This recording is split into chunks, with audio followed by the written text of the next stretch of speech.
वरना मैं आज स्कूल में देरी से पहुंचूंगा। मेरी टीचर बहुत गुस्सा करती है। हाँ हाँ बेटा, अभी चलते हैं, बस 2 मिनट रुको। तभी रमेश की पत्नी कमरे से बाहर आती है और रमेश से कहती हैं, सुनिए जी, आज शाम को आप ऑफिस से जरा जल्दी घर आ जाइएगा। याद है ना, आज आपको मुझे शॉपिंग कराने के लिए लेकर जाना है। अरे भाग्यवान, इस महीने हाथ जरा तंग है। मेरी मानो तो शॉपिंग का विचार कुछ दिनों के लिए अपने दिमाग से निकाल ही दो। मैं तुम्हें अगले महीने पक्का शॉपिंग कराने ले जाऊंगा। अभी मुझे चलना चाहिए, वरना राजू को स्कूल पहुंचने में देर हो जाएगी। देखिए जी, अब आपके ये बहाने पुराने हो चुके हैं। मैं कुछ नहीं जानती। आज शाम को मुझे शॉपिंग करने जाना है, मतलब जाना है। आगे आपकी मर्जी। अच्छा ठीक है भाग्यवान, अब तुम पूरा घर सर पर मत उठाओ, मैं कुछ करता हूँ। इतना कहकर रमेश अपने बेटे राजू को लेकर वहां से चला जाता है।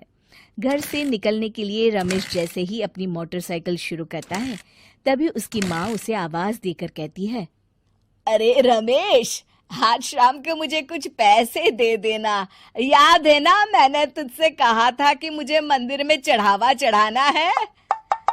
अरे माँ, मेरी तनख्वाह आने में अभी 10 दिन बचे हैं। अभी मेरे पास बिल्कुल पैसे नहीं है। हाँ, मेरी तनख्वाह मिलते ही मैं तुम्हें पैसे दे दूंगा। रमेश की माँ चिढ़कर कहती हैं, अरे तेरा दिमाग तो खराब नहीं हो गया? मैंने तेरे भरोसे मंदिर के पुजारी जी से वादा कर दिया है और तू कह रहा है कि पैसे नहीं है। अब मैं पुजारी जी को क्या जवाब दूंगी? तुझे तो मेरी इज्जत की भी कुछ परवाह नहीं है। अच्छा ठीक है माँ, अब तुम गुस्सा मत करो, मैं शाम तक कुछ इंतजाम करता हूँ।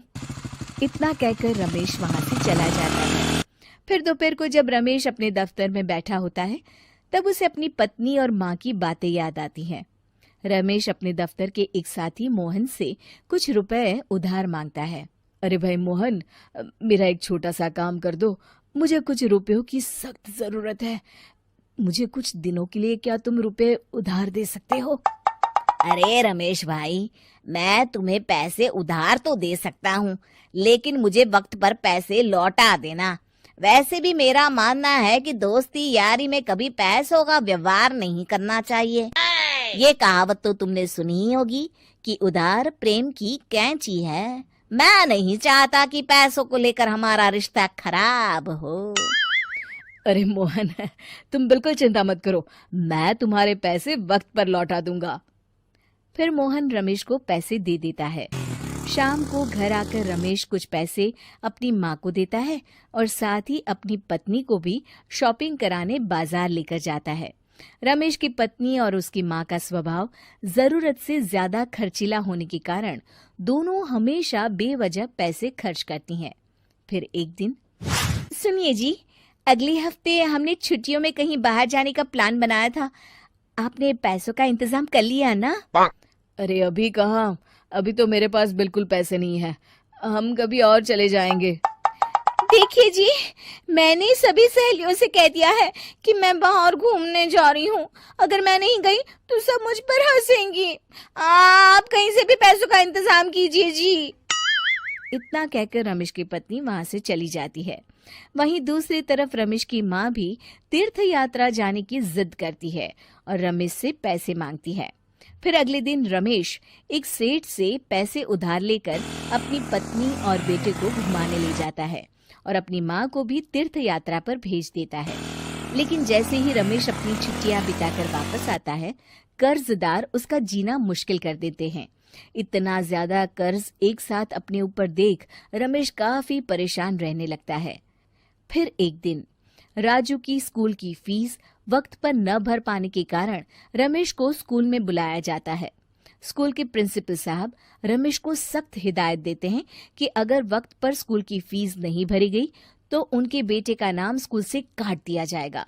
अपने बेटे की स्कूल की फीस भरने के लिए रमेश अपने दोस्त गिरधारी से कुछ पैसे उधार ले लेता है और स्कूल की फीस भर देता है।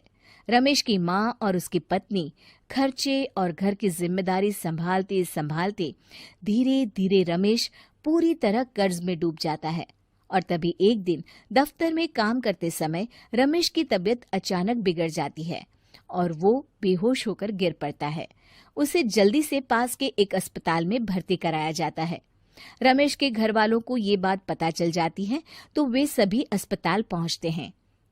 अस्पताल के डॉक्टर साहब उन्हें बताते हैं, देखिए, देर रात तक जागने और जरूरत से ज्यादा काम करने की वजह से इन्हें चक्कर आ गया था।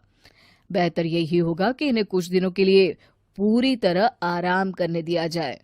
रमेश की हालत देखकर उसके बेटे राजू को बहुत गुस्सा आता है और वो अपनी दादी और माँ से कहता है, माँ, दादी, मैं इतना छोटा हूँ, फिर भी मैं इतना समझता हूँ कि पिताजी दिन रात दफ्तर में काम करके पैसे कमाते हैं। पिताजी अकेला पूरा घर संभालते हैं और आप दोनों अपने फिजूल के खर्चों के लिए उन पर दबाव डालते रहते हैं। आज पिताजी की हालत के जिम्मेदार तो आप दोनों हैं। राजू की समझदारी भरी बातें सुनकर रमेश की माँ और पत्नी को अपनी गलती का एहसास होता है और दोनों की आंखों में आंसू आ जाते हैं।